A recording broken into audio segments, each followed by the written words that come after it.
Assalamualaikum warahmatullahi wabarakatuh.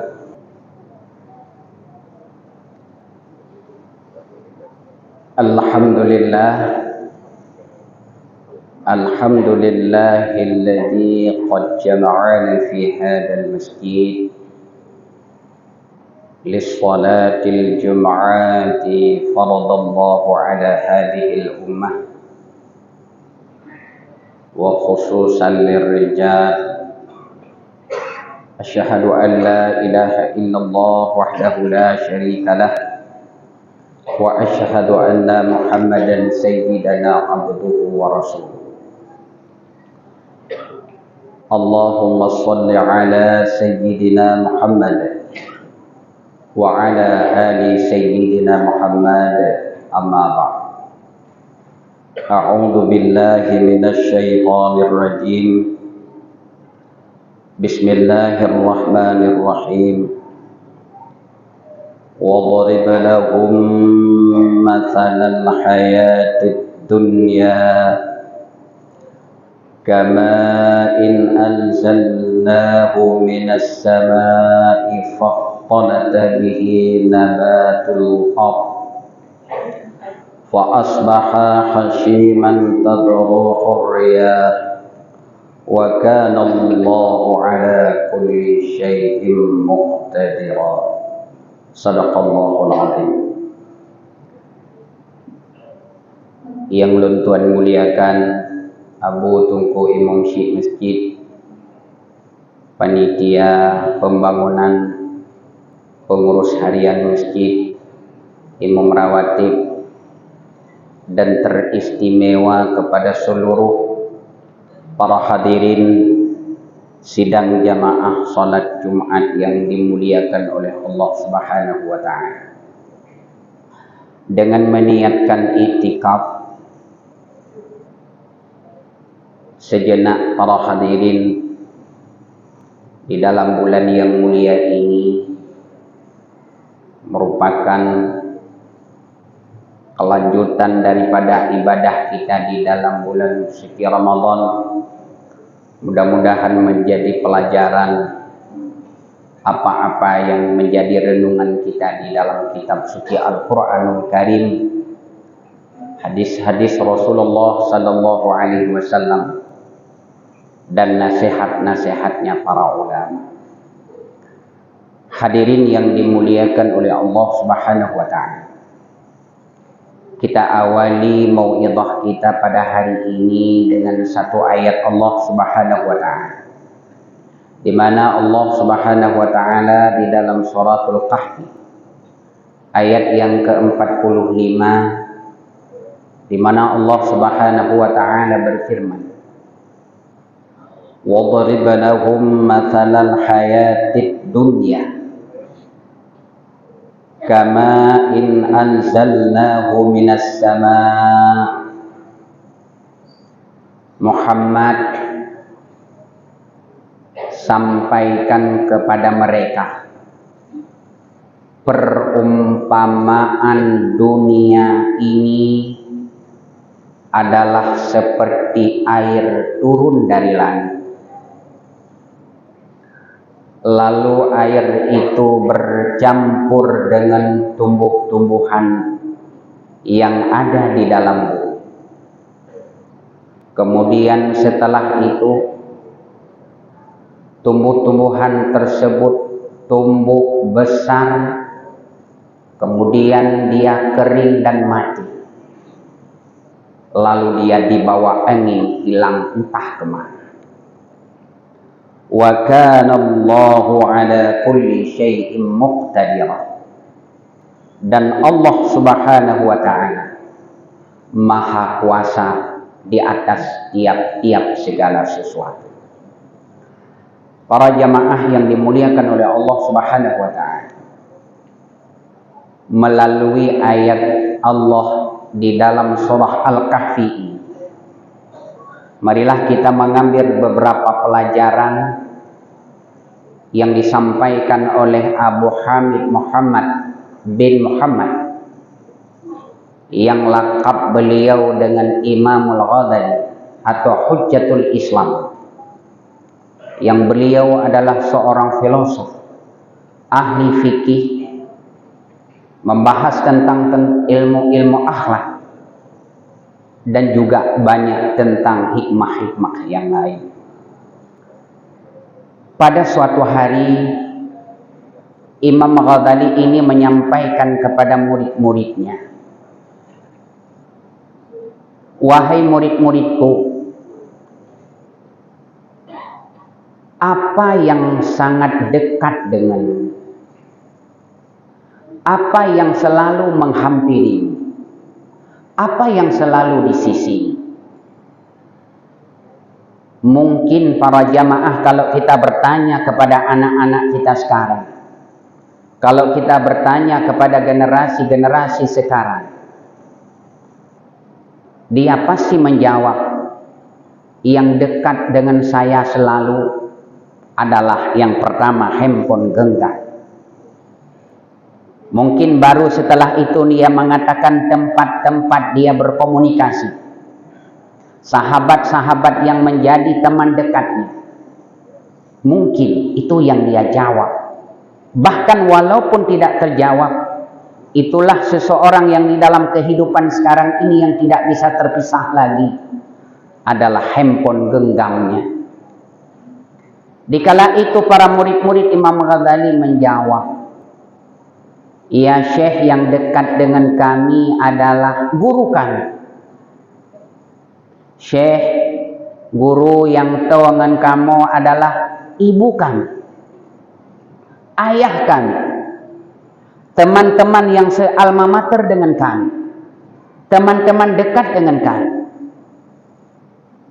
Hadirin yang dimuliakan oleh Allah Subhanahu wa taala, Imam Al-Ghazali dikala itu beliau menjawab dengan tenang dan penuh mau'idhah yang diberikan kepada yaitu murid-muridnya. Bahkan ini semua termaktub di dalam kitabnya. Bahkan menjadi nakal para ulama-ulama ahli-ahli hikmah tentang pelajaran yang disampaikan oleh Imam Ghazali kepada muridnya. "Wahai muridku, ketahui olehmu, sesuatu yang sangat dekat denganmu itu adalah kematian. Sesuatu yang sangat dekat denganmu adalah ajal akan menjemputmu. Walaupun engkau berada jauh di seberang sana, walaupun engkau pergi keluar angkasa sekalipun, walaupun engkau masuk di dalam sebuah peti besi sekalipun, yang namun ketahui olehmu wahai murid-muridku, yang bahwa kematian itu adalah merupakan sesuatu yang sangat dekat denganmu, yang tidak terpisahkan, walau di mana keberadaan, walau di dalam kondisi yang bagaimanapun, walau yang dalam situasi yang bagaimanapun. Apakah engkau sedang bersenang-senang di atas panggung? Apakah engkau sedang berleha-leha dengan teman-temanmu? Engkau bersedap-sedap di meja makan dengan teman-temanmu?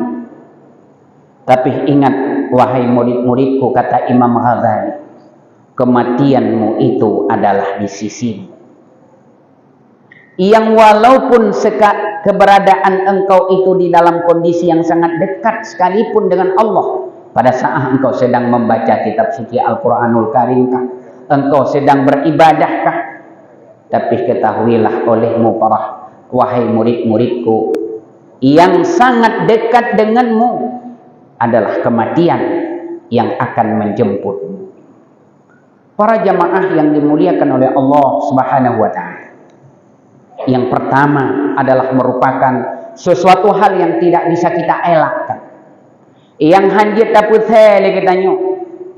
Walaupun kita pergi ke luar negeri sekalipun untuk mencari yang kata-kata orang untuk menyambung nyawanya, namun para hadirin, apabila kematian itu akan datang, tetap akan menjemputmu.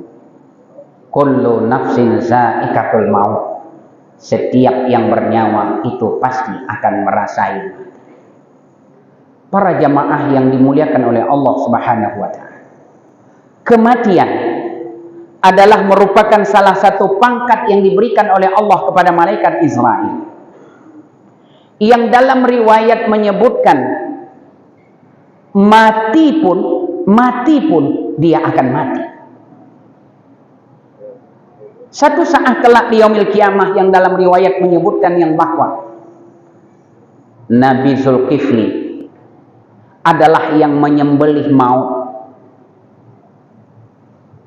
Ada yang riwayat yang lain yang menyebutkan malaikat Israfil yang menyembelih maut, yang sehingga setelah maut ini mati, maka kekallah orang-orang yang ada di dalam neraka.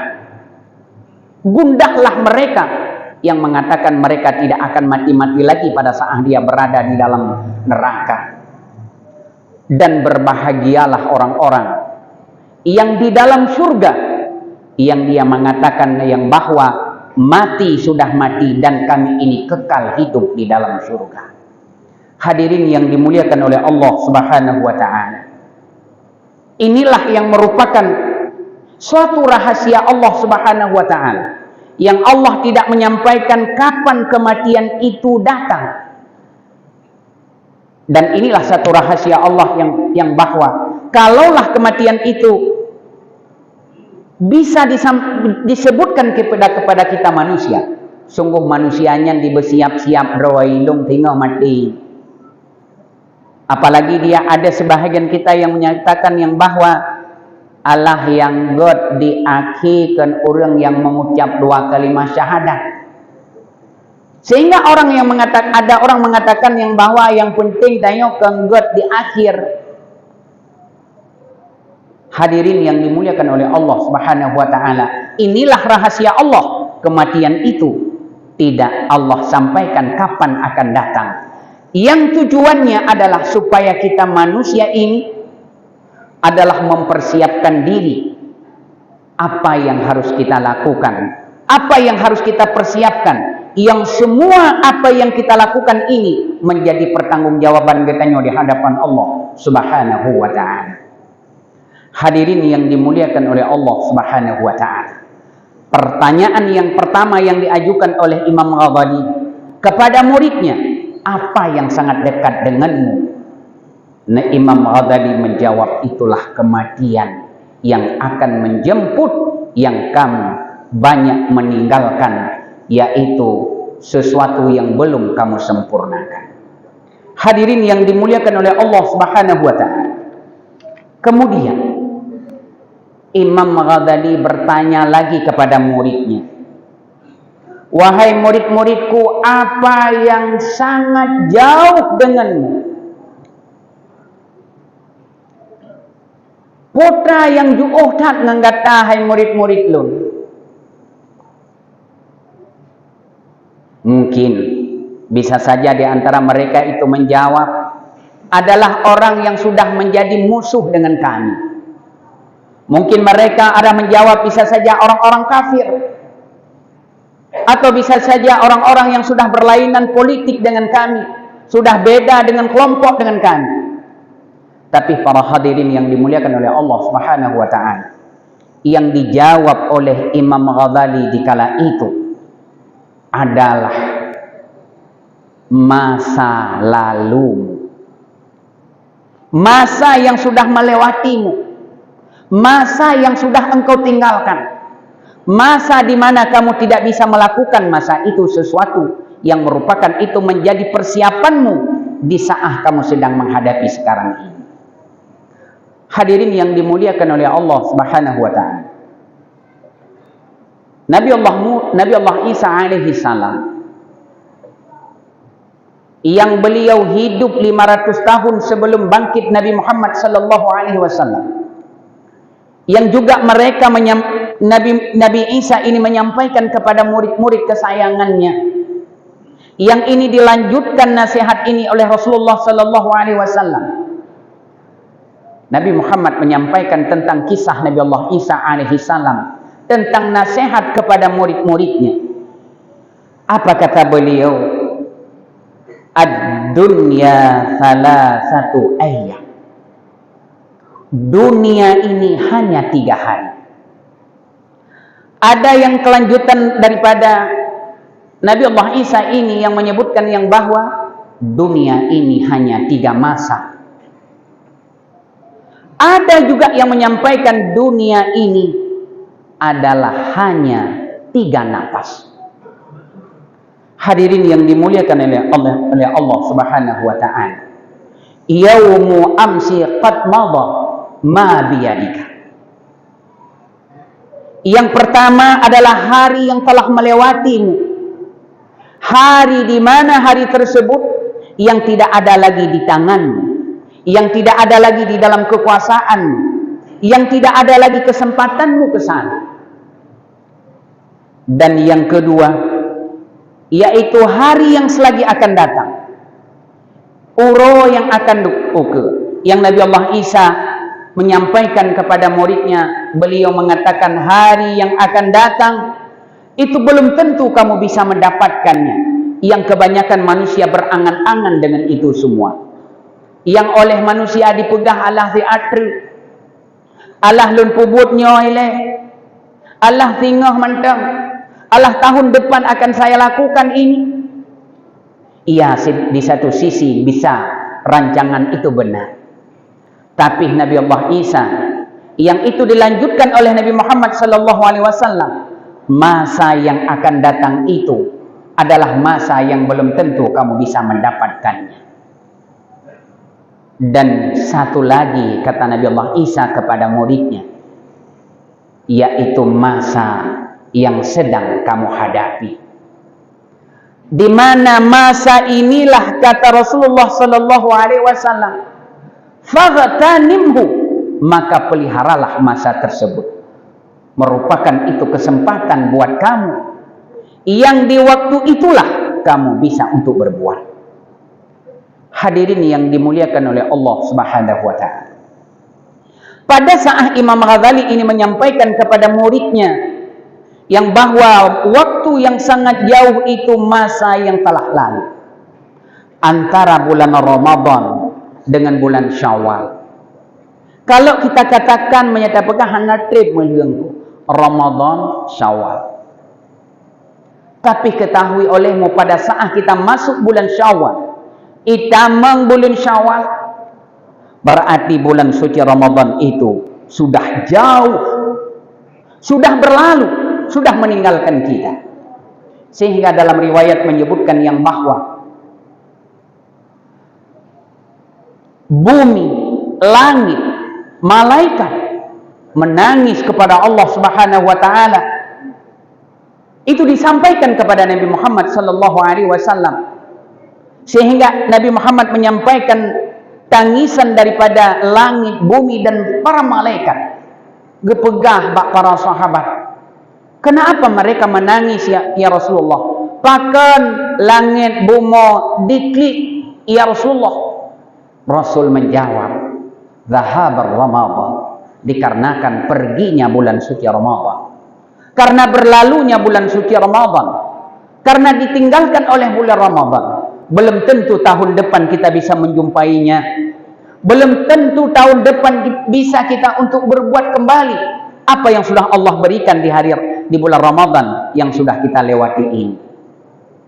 Maka para malaikat, langit, bumi menangis pada saat selesainya yaitu bulan Ramadan kembali kepada Allah Subhanahu wa taala. Para jamaah yang dimuliakan oleh Allah Subhanahu wa taala. Inilah yang sangat yang menjadi renungan kita, yang oleh setiap khatib selalu menyampaikan di Aidil Fitri pada saat Nabi Muhammad khutbah hari raya. Di tangga pertama beliau menjawab amin. Tangga kedua beliau mengatakan amin. Tangga ketiga beliau mengatakan amin. Turun dari khutbahnya dengan wajah bersedih, dengan mata berkaca-kaca, sehingga para sahabat menghampiri Rasulullah. Ya Rasul, tidak seperti biasanya ya Rasulullah, engkau seperti hari ini ya Rasulullah. Hanatam lagi biasa ya Rasulullah, don huronyo engkau mengatakan amin, apa hikmahnya ya Rasulullah? Tapi wajahmu seperti tidak tenang, tidak ceria, tidak gembira ya Rasulullah di Aidil Fitri ini. Maka dikala itu dengan wajah bersedih Rasul menyampaikan kepada para sahabat. Nepegah para sahabat, ketahui olehmu wahai sahabat-sahabatku, pada saat aku menaiki mimbar di tangga pertama malaikat Jibril, penghulu daripada malaikat, beliau berbisik kepadaku, wahai Muhammad, ketahui olehmu wahai Muhammad, celakalah umat Muhammad, celakalah umatmu wahai Muhammad, yang apabila Ramadan tiba, selesai Ramadan, Allah belum mengampuni dosanya Muhammad. Mudah-mudahan Muhammad umatmu terhindar daripada laknat Allah tersebut. Malaikat Jibril tunggu sekalian, nemu doa kepada kitanya umat Muhammad supaya tidak terjadi yaitu laknat Allah kepada mereka. Gemu doa le malaikat sehingga na orang yang ulo gekun, oh hana masalah sih punya lagi yang terpegah, berarti ada hana ada puasa, malaikat Jibril nemu doa cit gedanya baik ruh lang neraka. Ada yang mengolok-olok kata-kata ini, bukan justru dia merasa menyesal, bukan justru dia merasa takut terhadap laknat Allah dan berterima kasihnya kepada doa daripada malaikat Jibril dan aminnya daripada Muhammad sallallahu alaihi wasallam. Amin yang kedua, celakalah umatmu wahai Muhammad apabila ada di sisinya kedua orang tuanya atau salah satu di antara mereka, tapi dia belum berbakti kepada kedua orang tuanya, yang dari amal yang dia lakukan yang membawa dia masuk ke dalam surga. Mudah-mudahan Muhammad umatmu ini tidak terjadi. Doa malaikat Jibril, karena pangkal segala sesuatu kita adalah itulah di kedua orang tua kita. Nabi Muhammad menjawab amin supaya umatku tidak terjadi seperti ini. Dan amin yang ketiga, Muhammad mengatakan kepada para sahabat, yang itu disampaikan oleh malaikat Jibril, yang bahwa celakalah umatmu wahai Muhammad apabila namamu disebutkan di sisinya sedangkan dia tidak mau berselawat untuk. Hadirin yang dimuliakan oleh Allah Subhanahu wa taala, Imam Ghazali mengatakan masa lalu itu adalah merupakan sesuatu yang sangat jauh untukmu, yang kamu tidak mungkin balik lagi ke sana, yang kamu tidak bisa mungkin lagi kembali ke sana. Tapi para hadirin, ada satu yang istimewa kepada kita. Pada saat kita menyadari, pada saat kita menyesali seluruh amal-amal perbuatan yang kita lakukan, kita menyesal kepada Allah Subhanahu wa taala. Menyesal loh. Ramadan lewat, Ramadan begitu sempurna diberikan oleh Allah sampai Nabi Allah Musa memohon kepada Allah agar dirinya dijadikan umat Nabi Muhammad karena ada ketemu bulan Ramadan. Menyesal, dia memperbaiki diri setelah bulan suci Ramadan. Para jamaah yang dimuliakan oleh Allah Subhanahu wa taala, menyesal seorang hamba, inilah yang menjadi dekat kembali dia dengan Allah Subhanahu wa taala. Perlu juga kita sadari para hadirin, bersadar teh lagi tanya orang Islam, tanya orang yang beriman kepada Allah. Apabila kita meninggalkan puasa Ramadan dengan tanpa ada satu keuzuran, hana odor, hana sakit, sapuatan, tapi hana ada puasa. Dalam setahun itu hanya 5 hari kita tidak boleh berpuasa. Lepet urobak bulan Zulhijjah, hari raya pertama dan 3 hari tasyrik, dan 1 hari di hari raya Aidil Fitri. Hari syok itu kalau syok. Tapi yang jelas 5 uro yang hanya diberi puasa. Uro raya pun cuma gebi kesempatan kita nyojet hana puasa. Sementara orang-orang yang meninggalkan puasanya di hari kedua Ramadan, di hari kedua bulan Syawal, uro raya kedua, haram dia berleha-leha. Haram hukumnya dia menyata pegah buat sunat lain hanjit ke buat.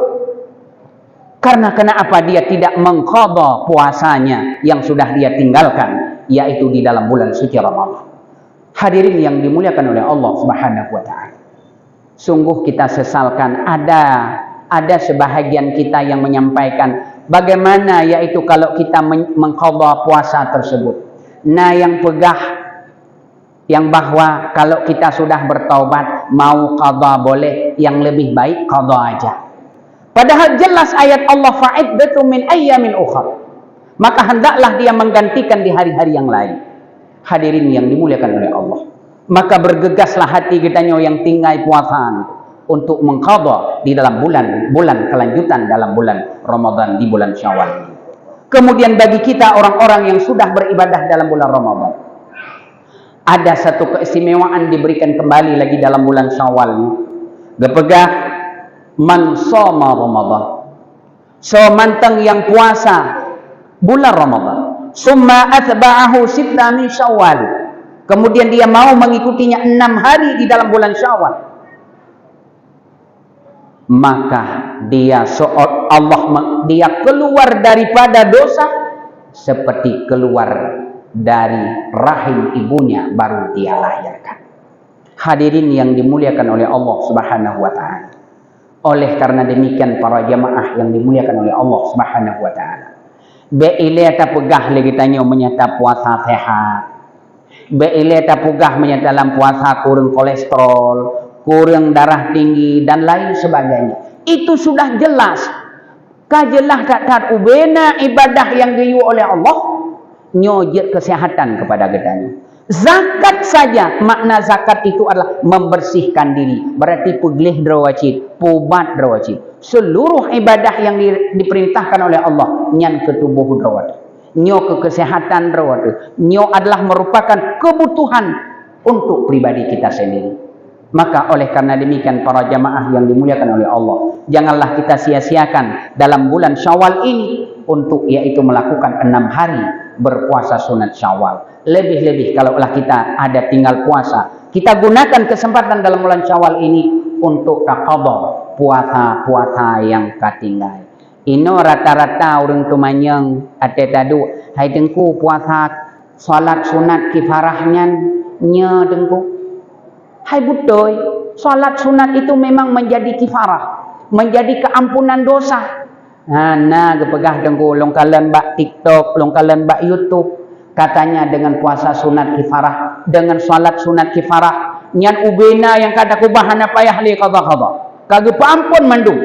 Inilah yaitu orang-orang yang mengatakan supaya orang-orang dengan mudah meninggalkan ibadah. Menyata pegah qadha, menyata yang broken, isu broken, menyata pegah kamu dayah pegah qadha puasa, qadha semayang ipegah itu mempermudah salat. Tapi sekarang sudah ada yang menyampaikan yang bahwa kalau kita salat sunat kifarah aja, enggak usah lagi qadha-qadha yang katinggal. Kasih dengan salat sunat, nyan kala inlaw. Itulah yang cukup lagi memudah-mudahkan ibadah. Sehingga keleurung, alah antuk mudah meten. Tak semayang sunat kifarah meten katib. Sebenarnya tidak demikian para hadirin yang dimuliakan oleh Allah. Mudah-mudahan apa yang sampaikan ini dapat bermanfaat kepada para jamaah sekalian. Menjadilah suatu mau'izah kita, mempersiapkan diri karena ajal tidak tahu kita kapan akan menjemput kita.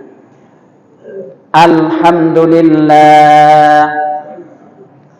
Alhamdulillahi Rabbil Alamin. Ashhadu an la ilaha illallah wahdahu la syarika lah. Wa ashhadu anna Muhammadan abduhu wa rasuluh. Allahumma salli ala Sayyidina Muhammad wa ala ali Sayyidina Muhammad. Amma ba'du.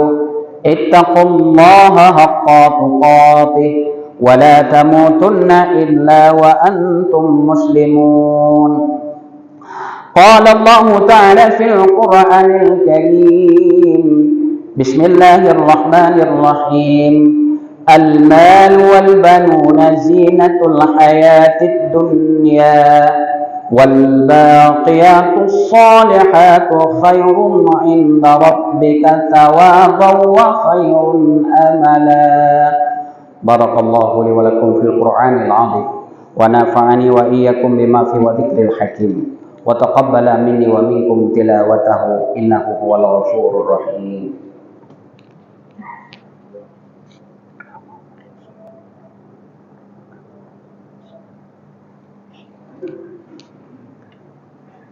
الحمد لله أشهد أن لا إله إلا الله وحده لا شريك له وأشهد أن محمدا عبده ورسوله اللهم صل على سيدنا محمد وعلى آل سيدنا محمد أما بعد اتقوا الله حق تقاته ولا تموتن إلا وأنتم مسلمون قال الله تعالى في القرآن الكريم بسم الله الرحمن الرحيم قل هو الله أحد الله الصمد لم يلد ولم يولد ولم يكن له كفوا أحد اللهم اغفر للمسلمين والمسلمات والمؤمنين والمؤمنات الأحياء منهم والأموات اللهم اغفر لنا ذنوبنا ولوالدينا وارحمهما كما ربيانا صغيرا ربنا